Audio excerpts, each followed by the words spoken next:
un poquito extraño terminar el estudio al fin del libro, pero si está leyendo un crimen, un misterio de crimen, entonces es buen lugar para empezar porque se puede encontrar quién lo hizo.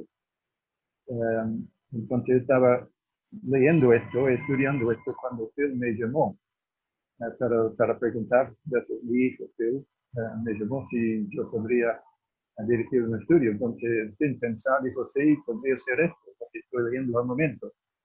Entonces, aquí estamos empezando en Santiago, capítulo 5, y la última parte.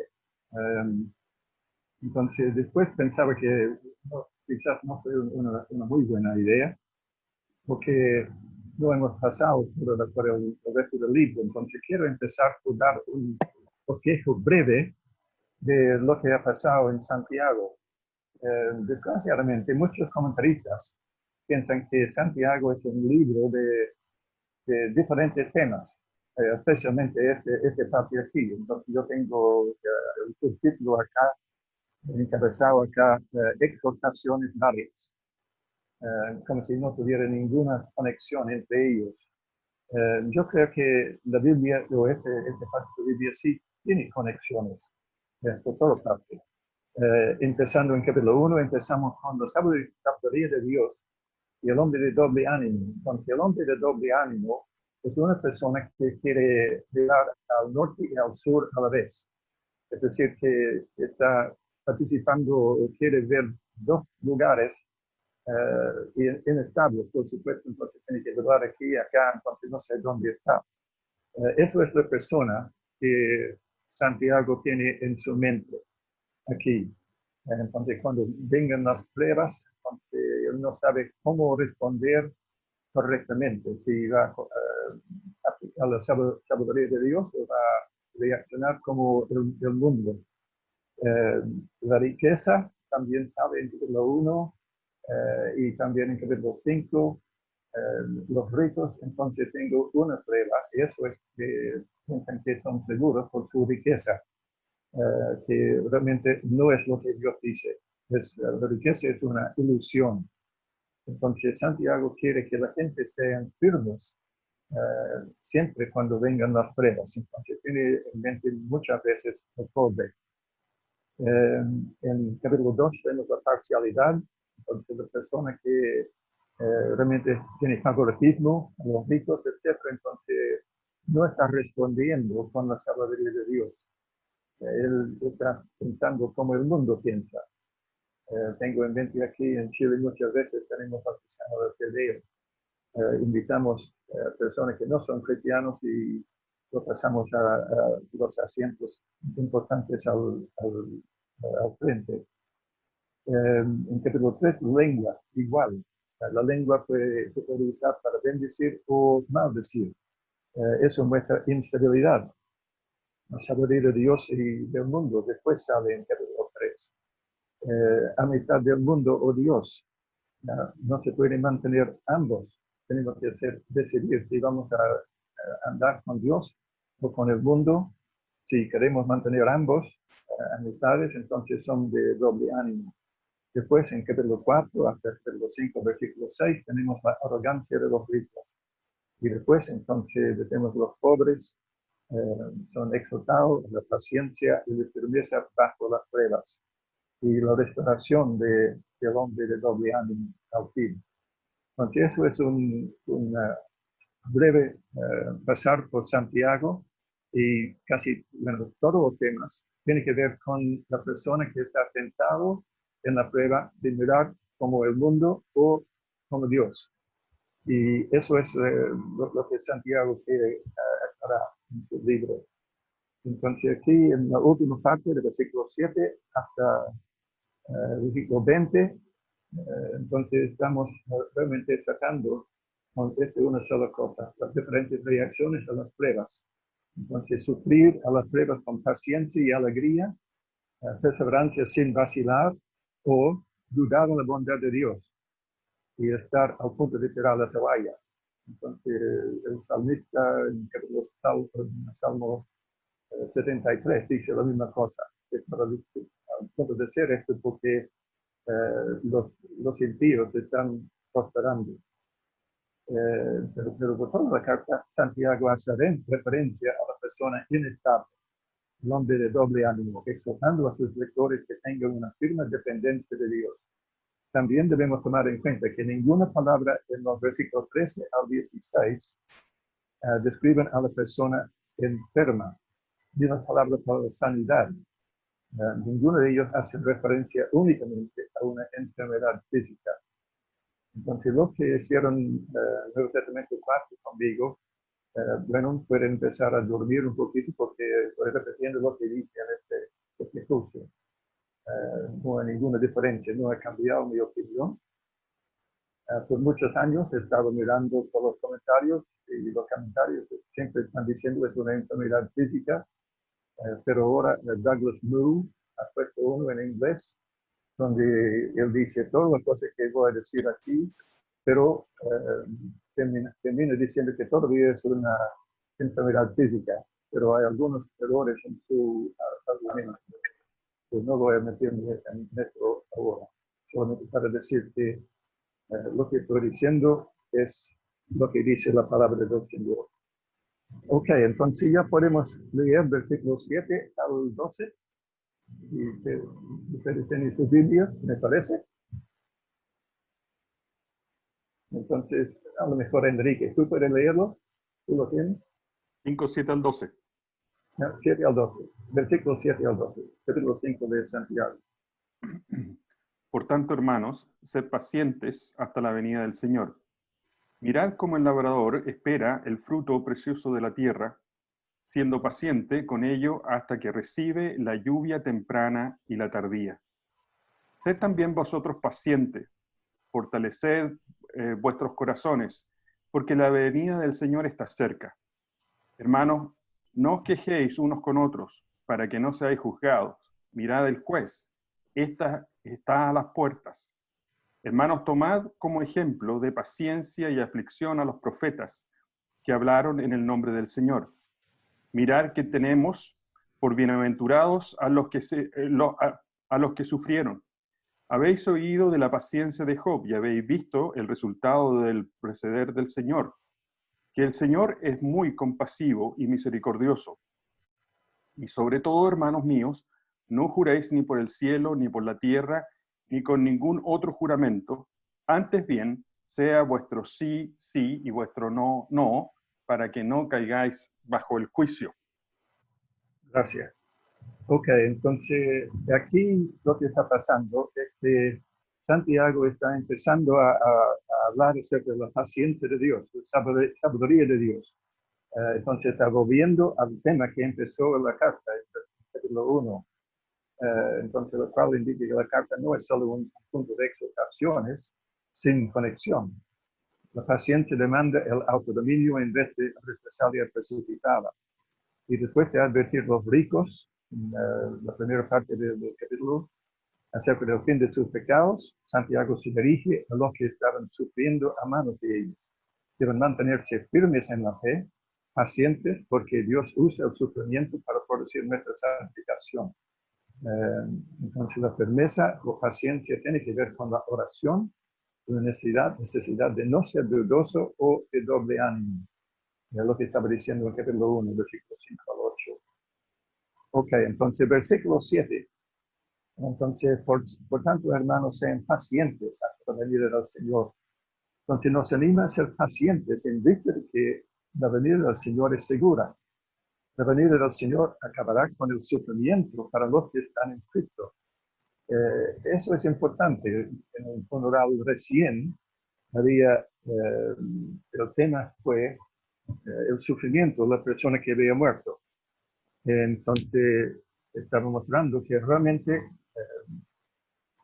ok, sí, yo puedo. ¿Eso mejor? ¿Se escucha mejor? Ya, ok. Entonces, esta persona, no, está bien. Esta persona entonces que estaba dando el mensaje, estaba hablando acerca del asunto del sufrimiento, que Dios ya había hecho todo para poner fin al sufrimiento cuando Jesús vino. fue interesante. Después estaba hablando con una persona que conocía como un joven, hace algunas semanas ahora, que dijo que ella y su marido habían dejado de asistir a la iglesia por el sufrimiento en el mundo. Entonces después otra persona dijo la misma cosa. Entonces varias personas estaban comentando que este tema fue un tema muy, muy importante para ellos. ¿Cómo puede ser que Dios es bueno cuando permite el sufrimiento en el mundo? Entonces la respuesta se encuentra en Cristo. Y al fin lo que dijo el predicador se encuentra en el Apocalipsis capítulo 21. Solamente voy a leer 4 versículos acá. Dice que entonces vi un cielo nuevo y una tierra nueva, porque el primer cielo y la primera tierra pasaron. El mar ya no existe. Y vi la ciudad santa, la nueva Jerusalén, que descendía del cielo de Dios, preparado como una novia ataviada para su esposo. Entonces oí un gran voz que decía desde el trono, el tabernáculo de Dios está entre los hombres, y Él habitará entre ellos, y ellos serán su pueblo, y Dios mismo estará entre ellos. Él enjugará toda lágrima de sus ojos, y ya no habrá muerte, ni habrá más duelo, ni clamor, ni dolor, porque las primeras cosas han pasado. Entonces Dios ya realmente ha tenido este asunto y va a poner fin al sufrimiento. Pero los que rechazan lo que Dios ha hecho, entonces van a seguir sufriendo para siempre. Eso fue el sermón y fue realmente fue bien recibido. Pero entonces este versículo nos anima a ser pacientes, porque Dios es el juez y va a volver pronto. Entonces, mientras esperamos ese día, debemos mostrar la paciencia del labrador, que tiene que ser paciente mientras espera la lluvia y luego el momento cuando puede cosechar el fruto de la tierra. No como yo siembro hoy y quiero cosechar mañana, pero nunca ha resultado. Pero nuestro Salvador es también el juez y su venida está cerca. De ahí entonces viene la exhortación del versículo 8.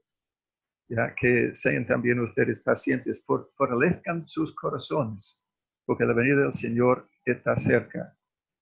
Entonces la venida del Señor siempre está cerca.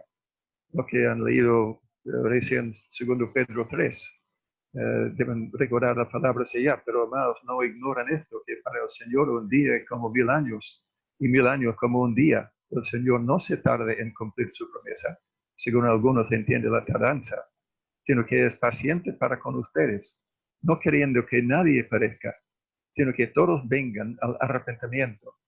Pero el día del Señor vendrá como ladrón, en el cual los cielos pasarán con gran estruendo, y los elementos serán destruidos con fuego intenso. Y la tierra y las obras que hay en ella serán quemadas. Entonces, por lo tanto, el mensaje nunca cambia. Debemos ser pacientes y listos para su venida, siempre mirando al Señor. Como dice Pablo, tiene que pensar en Cristo siempre, lo que Él ha hecho. Y aún en esta situación aquí, que Santiago estaba dirigiéndose, aún bajo la persecución de los ricos. El griego, entonces, para paciencia, incluye el concepto de resolución y perseverancia. Es decir, lo contrario de doble ánimo, como se menciona en capítulo 1, versículos 6 al 8, y también en capítulo 3, 1 al 12, donde está maldiciendo y bendiciendo con la misma voz. Entonces ya no debe ser así. Y cuando nos encontramos ante la persecución o las aflicciones, debemos fortalecer nuestros corazones, perseverar con la esperanza segura del regreso del Señor, a recordarnos de su control soberano, su amor y su misericordia mostrado en la cruz, recordando que Cristo murió por nosotros cuando ya éramos sus enemigos, no sus amigos, y sin quejar. En versículo 9, no se quejen unos contra otros, para que no sean juzgados. Aquí tenemos el ejemplo mal ejemplo de los israelitas en el desierto que quejaron y entonces murmuraron contra Dios. Debemos resistir esta tentación de murmurar contra Dios o tirar la toalla. que vamos a ver más adelante. La razón por la cual no se quejan unos contra otros cuando se tratan mal se encuentra en este versículo 8, porque el juez está a las puertas y las circunstancias de la vida están en sus manos. Es decir, Dios controla las circunstancias de la vida, que para nosotros es un gran consuelo, como dice como se dice, los artículos 39, 19, habla de esto, que es un gran consuelo, que Dios controla todo. Y entonces cuando estamos quejando, estamos diciendo que yo fuera Dios, yo no permitiría estas circunstancias en mi vida. Pero sí, Dios lo ha hecho, y lo ha hecho por nuestro bien, que llegamos a ser a la imagen de Cristo. Tenemos que recordar esto siempre. Entonces, porque cuando estamos quejando, estamos confesando no solamente al perseguidor, sino contra Dios también. Y nos colocamos bajo su juicio, como Aarón y Miriam. Ok, entonces, dos ejemplos de firmeza tenemos acá, en versículos 10 y 11. Hermanos, tomen como ejemplo de paciencia y aflicción a los profetas que hablaron en el nombre del Señor. Miren que tenemos por bienaventurados a los que sufrieron, han oído de la paciencia de Job y han visto el resultado del proceder del Señor. Y el Señor es muy compasivo y misericordioso.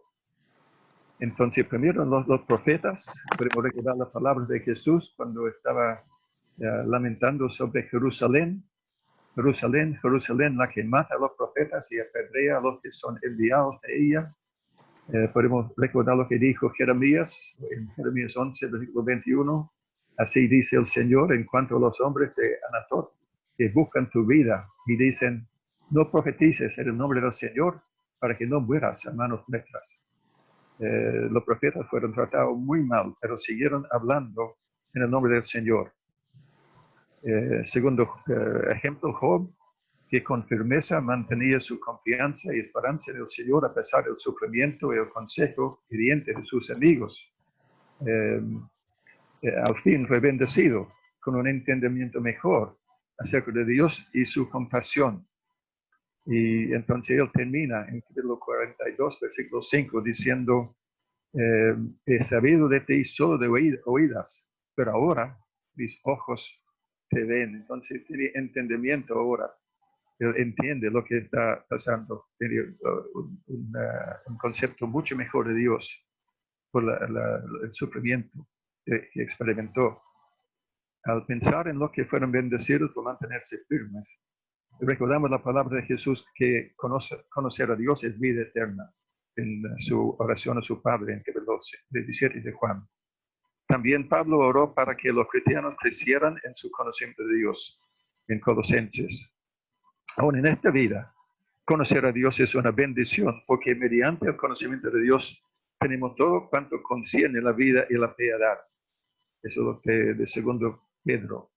Es decir, todo lo necesitamos acerca de esta vida y la piedad encontramos en el conocimiento de Dios mismo. Entonces, por eso es tan importante.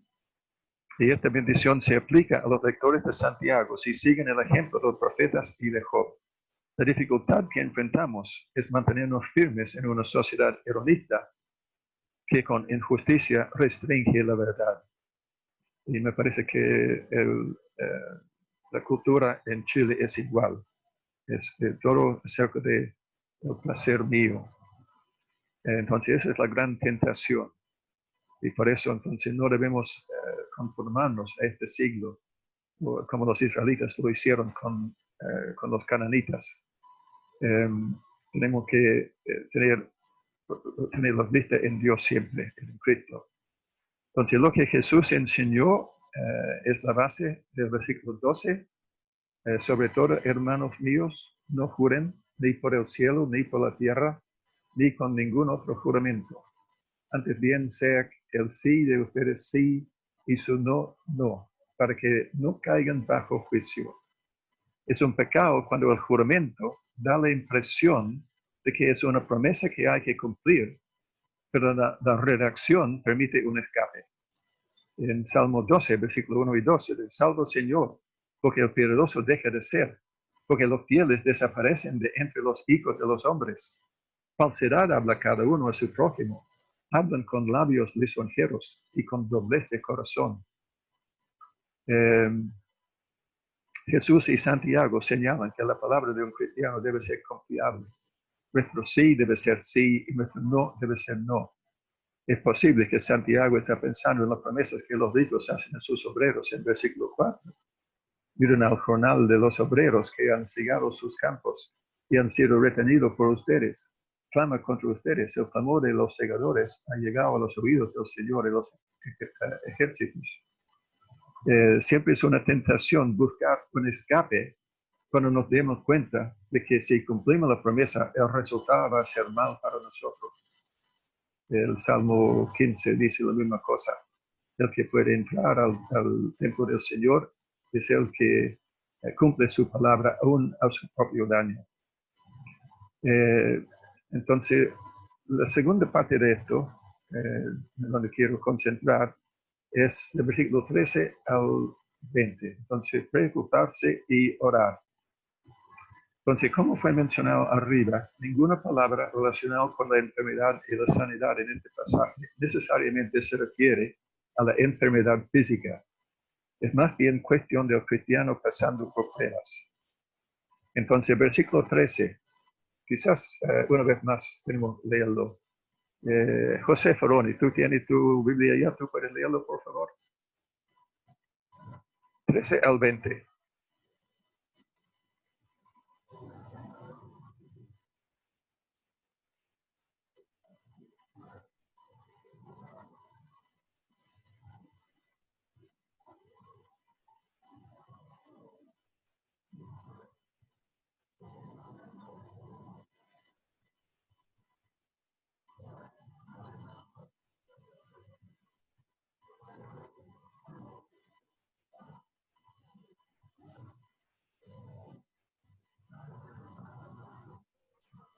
¿Era de qué versículo? Del Versículo 13 al 20, capítulo 5 de Santiago.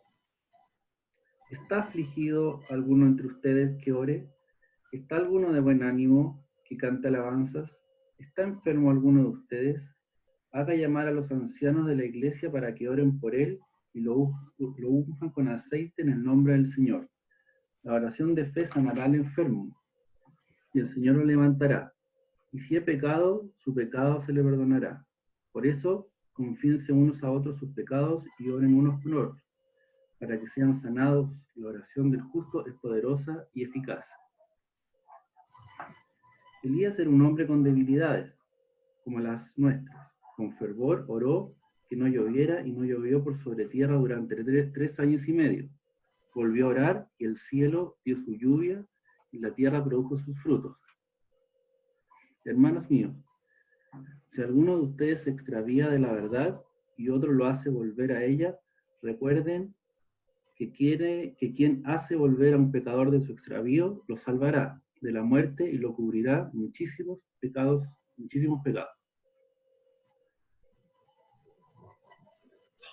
Ok, entonces, aquí, ¿qué está diciendo? Entonces, si estás sufriendo, versículo 13, entonces ora por la firmeza y la paciencia y sabiduría, así como en capítulo 1.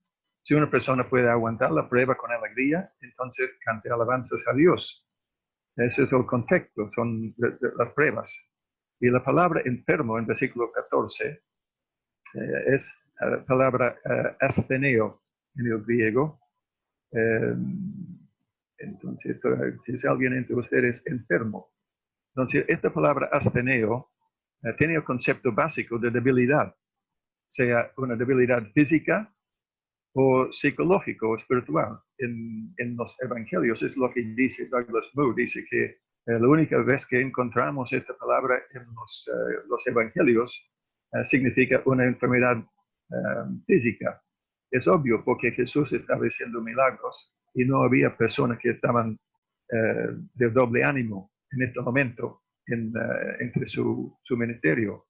Pero después cuando encontramos en Hechos 20, versículo 35, o Romanos 4, versículo 19, o 5, 6, por ejemplo, en Romanos 5, 6, 4:19, 5:6 dice, sin debilitarse en la fe, contempló su propio cuerpo que ya estaba como muerto, puesto que tenía como 100 años, y también la esterilidad de la matriz de Sara.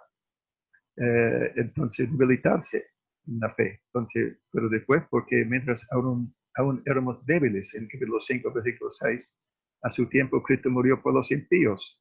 Es decir, que ya especialmente en 5:6, porque mientras aún éramos débiles, asteneo es la palabra, no significa una enfermedad física, pero sino una enfermedad espiritual o psicológico aquí.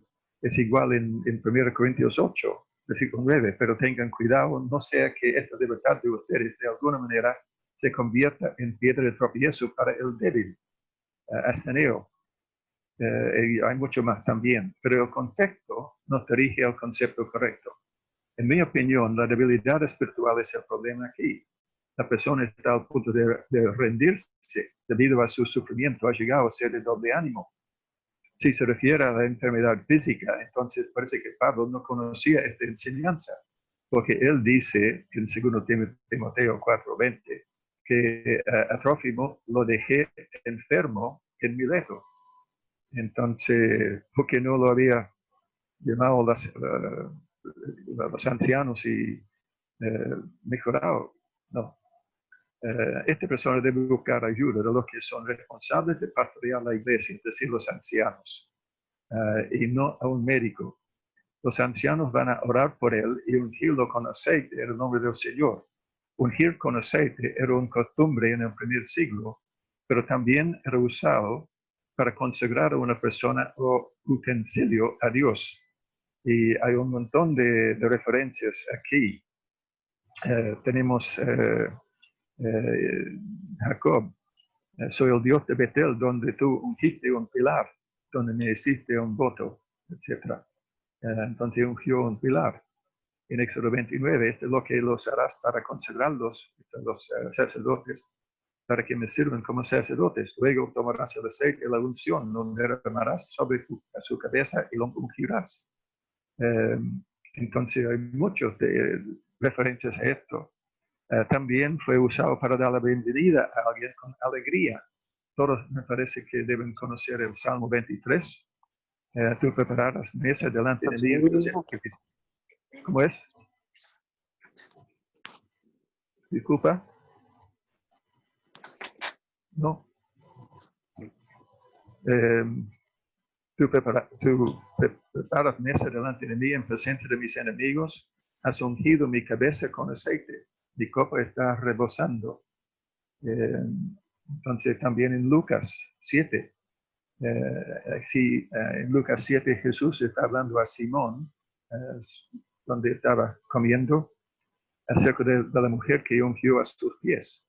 Entonces él dice, Simón estaba quejando de esto porque fue una mujer de mala reputación. Entonces Jesús dice, no ungiste mi cabeza con aceite, pero ella ungió mis pies con perfume. Entonces, en esto, Douglas Moo está muy conforme con esto. Dice la misma cosa y probablemente aquí no significa algo medicinal, sino que es consagración a la persona. Entonces, versículo 15, la oración de fe restaurará al enfermo y el Señor lo levantará. Si ha comido pecados, le serán perdonados. Entonces, el versículo 15 indica que es la oración de fe que restaura a la persona y no el aceite. La palabra para restaurar en griego es sozo. Los que han estudiado griego probablemente han leído esto que significa yo salvo. Básicamente significa guardar, preservar, rescatar de enfermedad, muerte o pecado. El significado actual es determinado por el contexto. La palabra para enfermo aquí es camno. Y esto significa débil. Y se encuentra solamente 2 veces, o otras 2 veces, en el Nuevo Testamento. En Hebreos 12, versículo 3, y Apocalipsis 2, versículo 3. Hebreos 2, 12, versículo 3, consideren pues a aquel que soportó tal hostilidad de los pecadores contra él mismo, para que no se cansen, ni se desanimen en su corazón. Y Apocalipsis 2, versículo 3, tiene perseverancia, has sufrido por mi nombre y no has desmayado. Dios habló y tiene cansarte. Entonces, ninguno de los dos realmente se refiere a la enfermedad física. Así es mejor que ver que Santiago habla de una persona agotada por las pruebas. El Señor lo restaurará de su debilidad o enfermedad. De todos modos, es la obra del Señor. Si ha cometido pecado, se aplica mejor a una persona de doble ánimo, tentado a rendirse debido a las pruebas, que a una persona enferma físicamente.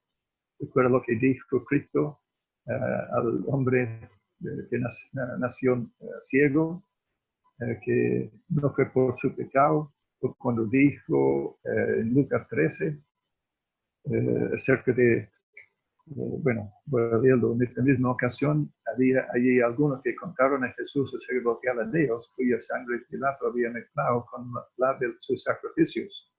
Él les respondió, ¿piensan que estos galileos eran más pecadores que todos los demás galileos porque sufrieron esto? Les digo que no, al contrario, si ustedes no se arrepienten, todos perecerán igualmente. Entonces aquí, cometiendo pecado, no realmente tiene mucha referencia con la enfermedad física. Y el versículo 16 centra en el perdón de pecados. Por tanto, confiésense sus pecados unos a otros y oren unos por otros para que sean sanados. La oración eficaz del justo puede lograr mucho. Entonces aquí, otra vez, el significado de la palabra sanar, diaomai, puede referirse a una enfermedad, pero mayormente es usado en un sentido figurativo, es decir, restaurar de un estado de pecado o condenación, como por ejemplo en Mateo 13, versículo 15, porque el corazón de este pueblo se ha vuelto insensible y con dificultad oyen con sus oídos y han cerrado sus ojos. Por otro modo, verían con sus ojos, oirán con sus oídos y entenderían con el corazón y se convertirían y yo los sanaría. Entonces no es de una enfermedad acá. También en Hebreos 12, versículo 3, pero no es voy a leerlo. Pero otra vez dependemos del contexto, que en este versículo claramente es el último. Confiésense sus pecados unos a otros. Y esto no se refiere a un grupo confesando sus pecados unos a otros, sino la confesión a la persona ofendida, de la cual se necesita perdón y reconciliación para mantener la comunión. Se necesita la humildad para decir, perdóname. Orar juntos es la única respuesta adecuada en esta situación. Cementa la comunión y es efectiva. La misericordia de Dios siempre es disponible para los humildes que oran. Y los versículos 17 y 18 dan el gran ejemplo de Elías y la oración logrando mucho. Entonces Elías era un hombre de pasiones semejantes a las nuestras y oró fervientemente para que no lloviera. Y no llovió sobre la tierra por 3 años y 6 meses. Oró de nuevo y el cielo dio lluvia y la tierra produjo a su fruto. Entonces, este gran ejemplo de Elías estaba orando para que Dios perdonara a su pueblo. Básicamente, dice que estaba llevando toda la lluvia, pero después de ofrecer el holocausto sobre el monte Carmelo, Elías oró por la lluvia conforme a la oración de Salomón. Cuando Salomón estaba dedicando el templo, tenemos un registro de su oración en el primero Reyes capítulo 8, y en versículo 35 y 36 de esto, él dice, cuando los cielos estén cerrados y no hay lluvia por haber ellos pecado contra ti, y oren hacia este lugar y confiesen tu nombre, y se vuelvan de su pecado cuando tú los aflijas, escucha tú desde los cielos y perdona el pecado de tus siervos y de tu pueblo Israel. Si enséñales el buen camino por el que deben andar, y envía lluvia sobre tu tierra, la que diste a tu pueblo por heredad. Entonces, eso básicamente fue la oración de Elías en este momento. Y la lluvia sería la señal de que el Señor había perdonado a su pueblo. Y en este momento, si se lee la historia, se encuentra que sí, el pueblo volvió al Señor por el momento. Aún acá, él también volvió al Señor por el momento. Pero Elías entonces fue una persona como nosotros, con debilidades iguales a las nuestras. Y esto se puede ver en 1 Reyes 19, 1 al 10. Entonces se deprimió y salió, llegó a Horeb y realmente quiso matarse. Pero fue contado como justo porque su fe actuaba juntamente con sus obras. Debemos tomar en cuenta que oraba conforme a la voluntad revelada de Dios. En 1 Reyes 18, versículo 1, Dios le había dicho que iba a llover. Entonces después, su acto de oración se encuentra en 1 Reyes 18, 31 a 36. Entonces está orando fervientemente. Oró, después mandó a su siervo al como del cielo. Entonces, para ver si había lluvia. Entonces, 6 veces regresó diciendo que no es despejado, completamente despejado. Última vez regresó, dice que había una nube como el tamaño de la mano de un hombre nomás que estaba en el horizonte. Entonces, Elías ya sabía que iba a llover, pero oró con fervor. Entonces no había ninguna intención de manipular a Dios para que hiciera lo que Elías quería, como si el Señor fuera el genio de la lámpara. No había el concepto de que si solo podemos orar suficientemente, Dios tiene que contestar. En la oración, Dios por su gracia no se incluye en lo que Él está haciendo. Es igual en la predicación del Evangelio, predicamos el Evangelio, pero es Dios que está trabajando en el mente de la persona. Él puede hacerlo sin que nosotros hablamos nada.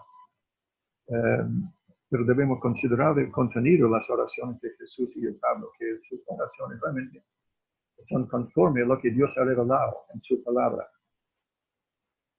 Por ejemplo, en Colosenses 1, 9 al 12. Por esta razón también nosotros, desde el día que lo supimos, no hemos cesado de orar por ustedes, pidiendo que sean llenos del conocimiento de su voluntad, en toda sabiduría y comprensión espiritual, para que anden como es digno del Señor, haciendo en todo lo que le agrada, dando fruto en toda buena obra y creciendo en el conocimiento de Dios. Rogamos que ustedes sean fortalecidos con todo poder según la potencia de su gloria, para obtener toda perseverancia y paciencia con gozo, dando gracias al Padre que nos ha capacitado para compartir la herencia de los santos en la luz. Entonces se nota que la oración es lo que Dios ha revelado, es su voluntad. Igual en Padre nuestro, hágase tu voluntad. ¿Sí? Entonces, todos entonces se funden en la voluntad revelada de Dios en las Escrituras. Sobre este entendimiento de los versículos 13 al 18, los versículos 19 y 20 concluyen la enseñanza de Santiago sobre el hombre de doble ánimo, en vez de un tema inconexo para terminar su carta.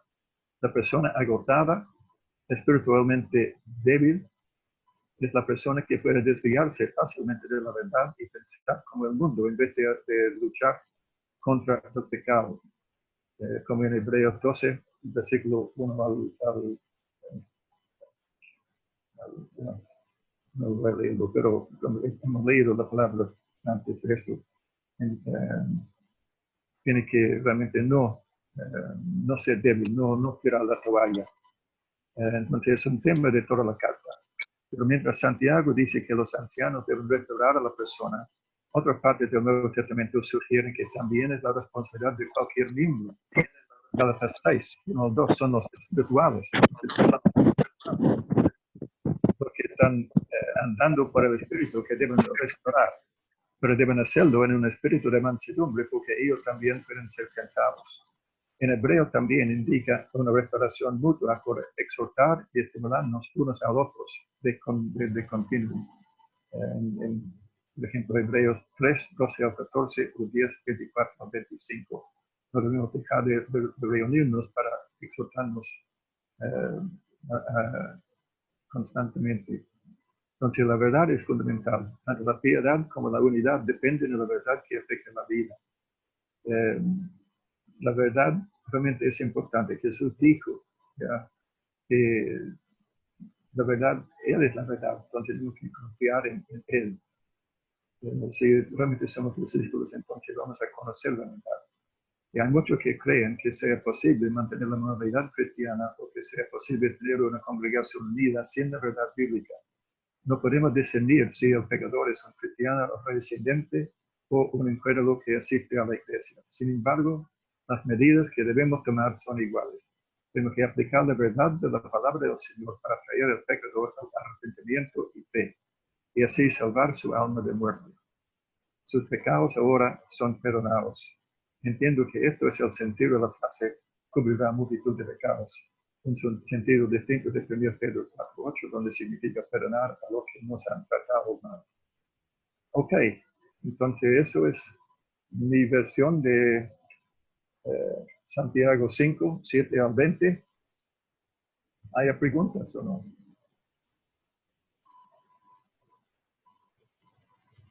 Cuando no hay preguntas, siempre entiendo que todos han entendido todo o nadie ha entendido nada.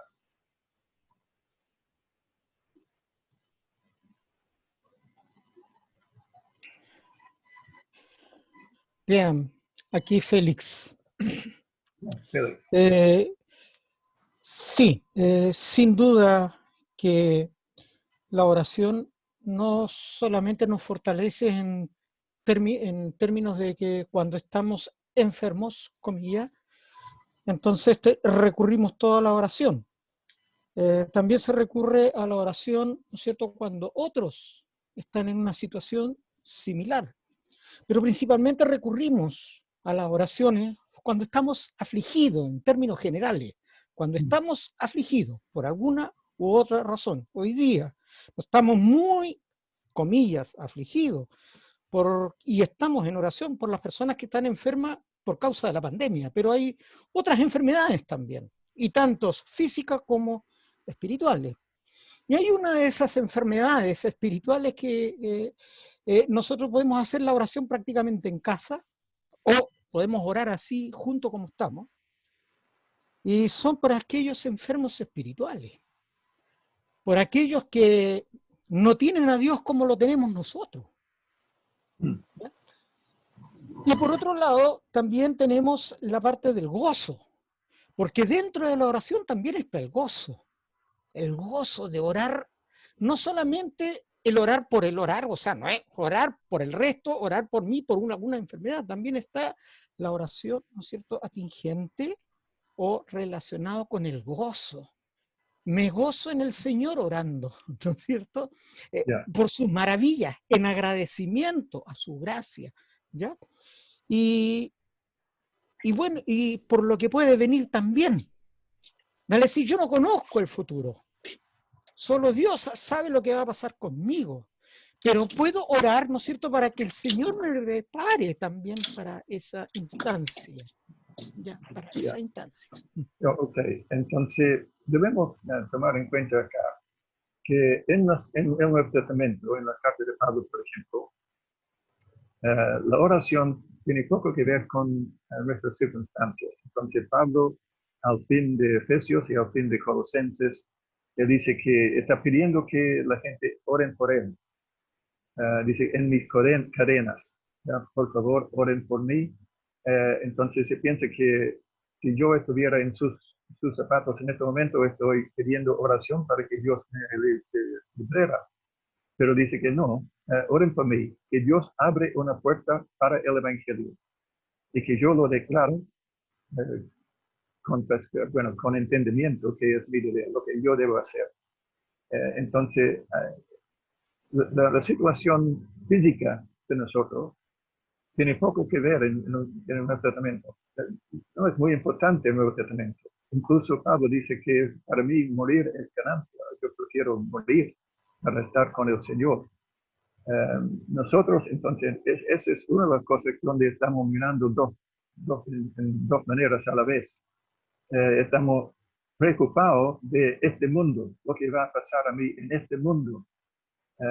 Entonces, el Nuevo Testamento está enseñando que no debe ser así. Dice Santiago, no debe ser un enfoque en este mundo, lo que está sufriendo ahora. Dios está en control de esto.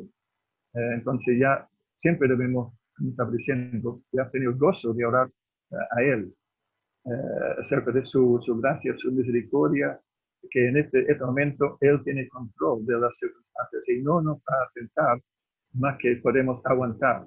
1 Corintios 10:13. Entonces la oración siempre es dando gracias a Dios, porque las circunstancias de hoy son mandadas por Dios para nuestro bien, para que nosotros bien, que para nosotros llegamos a ser conformes a la imagen de su Hijo, Jesús. Entonces, Él también pasó por pruebas. Nosotros vamos a pasar por pruebas. Y la cosa importante, como en Santiago, es cómo vamos a responder a las pruebas y las tentaciones que llegan. No es Dios que está tentándonos como esto en hoy, es Satanás que está haciendo esto. Él quiere que nos caigamos en él. Que nos tiramos la caballa, ¿ya? Rendimos. No, entonces no vale la pena, no voy a seguir. Entonces debemos orar por personas, pero primeramente debemos orar por personas que están mostrando arrepentimiento. Es decir, un hombre de doble ánimo que ya se ha dado cuenta, entonces está pidiendo ayuda, por favor, estoy mezclado, no sé dónde estoy, vamos a orar por él. O por un incrédulo que está llegando a la iglesia por primera vez, entonces vamos a orar por él también. No solamente, no para personas que están fuera de la iglesia, que ya, mi tía Margarita, que ya nunca ha asistido a la iglesia, voy a hablar por su conversión. No, entonces lo que debemos hacer con ella es presentarle la evangelio. Pero ya, bueno, no sé si eso contesta toda la pregunta, pero... Perfecto. Cristian Donoso tiene también una pregunta para ti. Sí, hola a todos. Mi pregunta va enfocada a si un miembro de la iglesia que se ha confirmado dentro de la iglesia local y expresa una falta de compromiso con la palabra, ya por ejemplo con estudiar la palabra, con participar de las reuniones de oración, o por ejemplo que sencillamente su participación en la congregación, especialmente en los servicios dominicales, es irregular. La pregunta es, ¿tú la considerarías como una persona de doble ánimo? Esa es la primera pregunta. Y lo segundo es si has tenido la experiencia de poder, no sé, conversar con una persona que por años ha participado en la vida de la iglesia, pero que sigue manteniendo una actitud pasiva e irregular en el compromiso con la iglesia. Si Santiago 5 se podría aplicar a este caso. Sí, entonces no podemos juzgar, primeramente no podemos juzgar si esta persona no es cristiana o si es cristiana. Pero lo que podemos hacer es advertirles. Entonces, la palabra del Señor es que deben mantener contacto con otros cristianos para exhortar y recibir exhortación, para dar ánimo y recibir ánimo. Es importantísimo esto. No somos cristianos solos, como ermitaños que estamos fuera en el desierto y no tenemos contacto con nadie. No, entonces somos cristianos en conjunto. Entonces ya podemos advertirles de esto.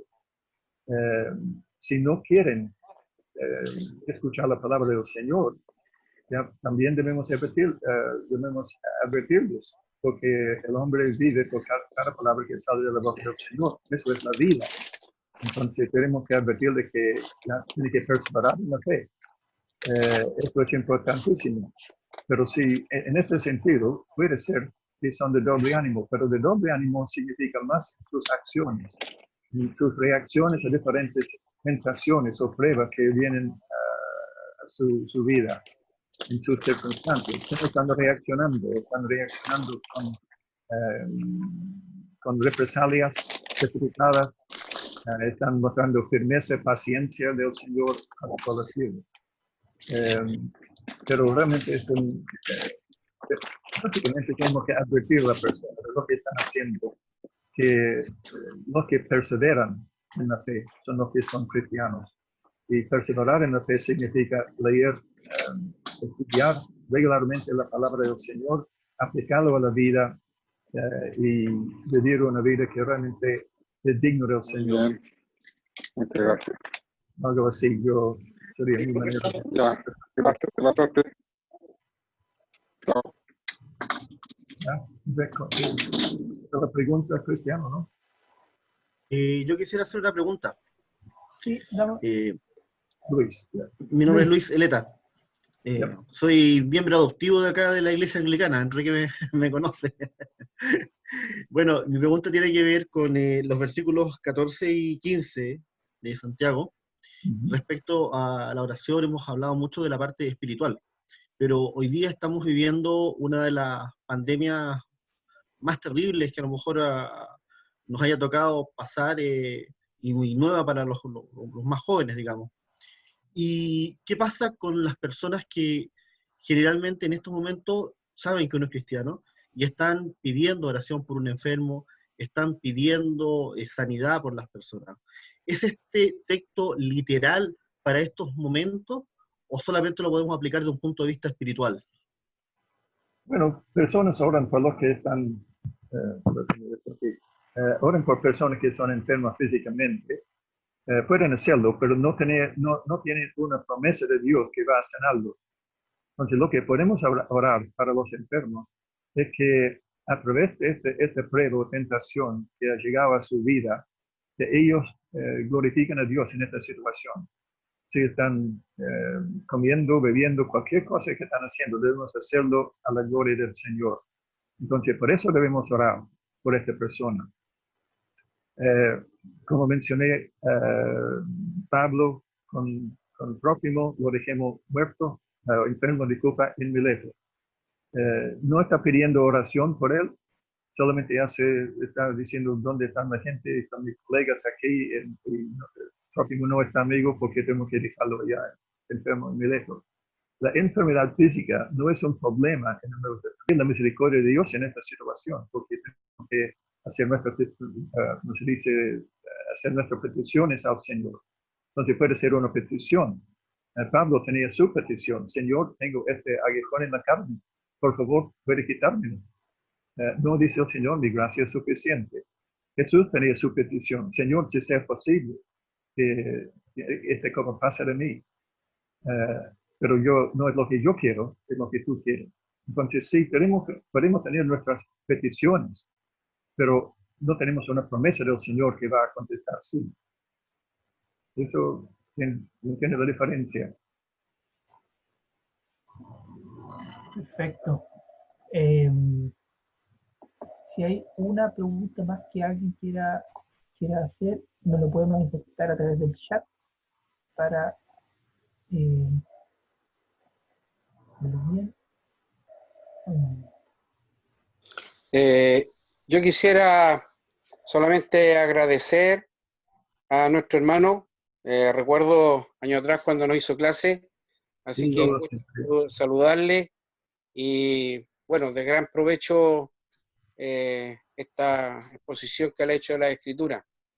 Así que un abrazo y también, bueno, saludar a cada uno de ustedes y que el Señor les bendiga. Gracias, Silverio. Muchas gracias. Muchas gracias. Flores Silva nos hace la pregunta. ¿La quieres hacer tú o la puedes hacer tú? Hazla tú nomás. Dale. Hola, buenas noches a todos. Mi pregunta es qué hacer si, por ejemplo, me siento confrontado por la palabra, llevo años en el cristianismo y aún así, en mi caminar me identifico o puedo catalogarme como una persona de doble ánimo. ¿Qué hacer yo en mi caso si yo me siento así? Ya, bueno, en un sentido todos nosotros somos de doble ánimo. Todos nosotros, antes de llegar a ser perfectos, cuando ya conocemos a Cristo cara a cara, vamos a tener la tentación y vamos a caer en pensar con la sabiduría del mundo.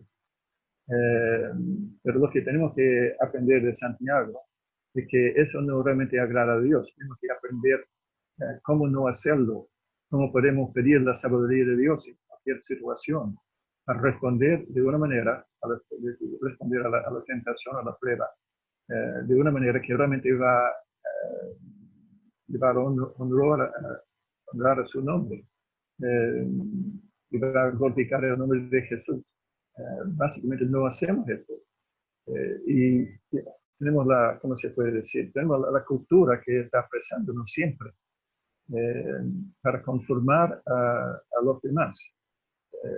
¿Cómo vamos? Ya, una vez más, bueno, como se dice, una vez tuvimos que aconsejar a una pareja en Chile, donde la señora había intentado suicidarse y había muchos problemas. Los dos habían pasado por un seminario, eso fue antes de empezar el set, por supuesto, no fue tan no como el set.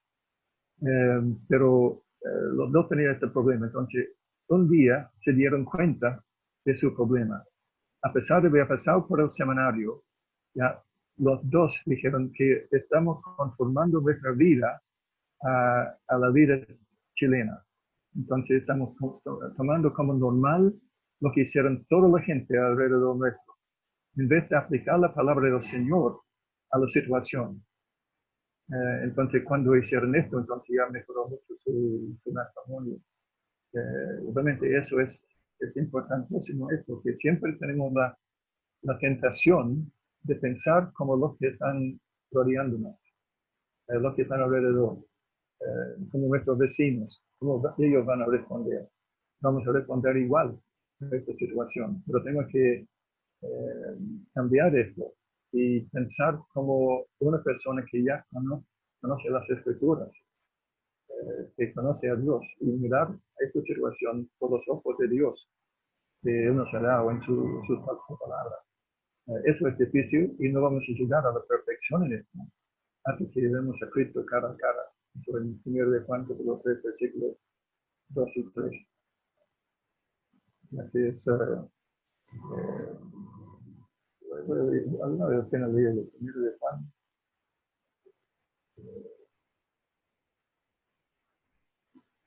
Puedo encontrarlo rápidamente.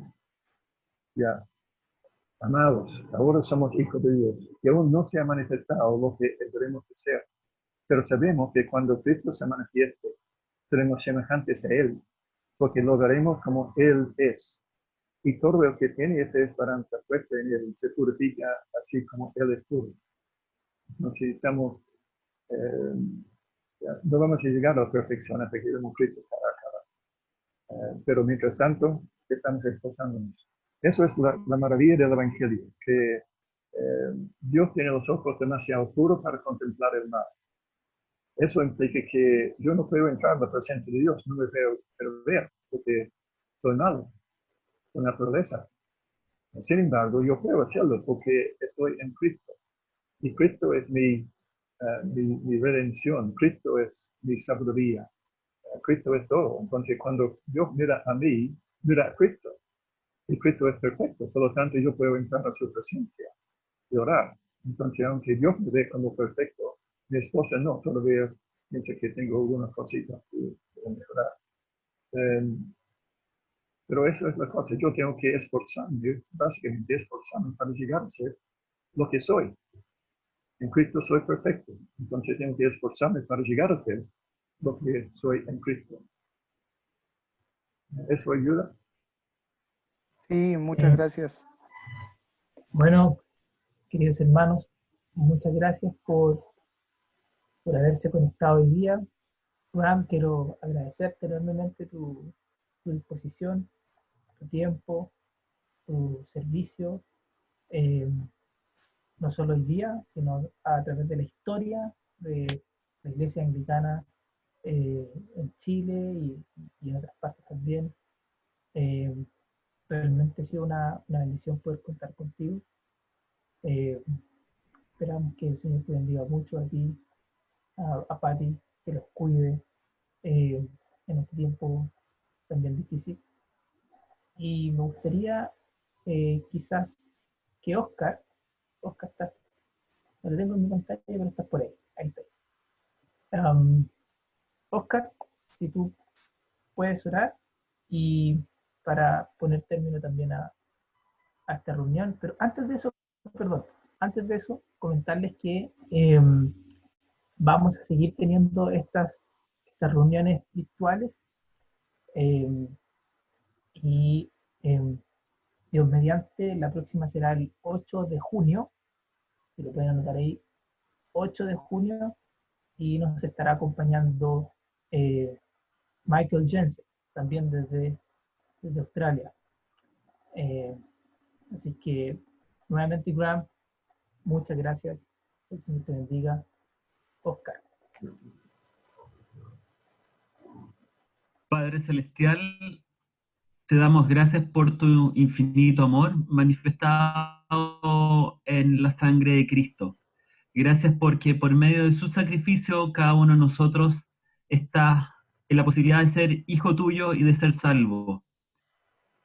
Gracias por este tiempo, gracias por cada uno de estos hombres que ha apartado tiempo, Señor, para conocerte más, para perseverar en tu palabra. Te doy en especial gracias por la vida de Graham, por su trabajo, Señor, por todos aquellos que, por medio de ejemplos como los de él, hemos amado tu palabra, Señor. Gracias porque tú permites que, a pesar de la distancia y a pesar de las circunstancias, podamos ser fieles, Señor. Ayúdanos a servirte cada día de una forma más perfecta y de ser sal y luz, incluso en estas circunstancias, Señor. Que podamos proclamar tu evangelio para aquellos que no te conocen. En el nombre de Jesús, amén. Ya, gracias a todos. Gracias por invitarme. Mi corazón todavía está en Chile, pues.